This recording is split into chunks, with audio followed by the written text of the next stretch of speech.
Hi guys, today we're going to be discussing the Civilian Presence module. The Civilian Presence module lets you spawn ambient civilians in towns and other locations at a reduced frame rate cost due to the way that they're spawned.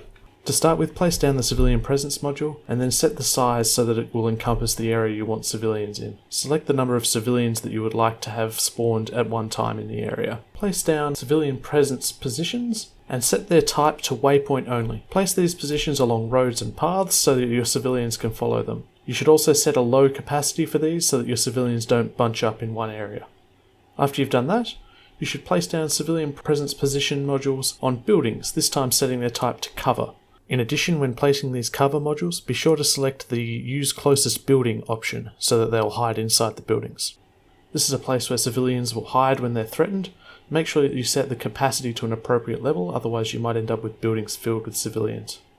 Once you've placed down all of your positions, place down Civilian Presence spawn points around the town. It's a good idea to have these distributed so that when your civilians first spawn, they're all spread out around your town.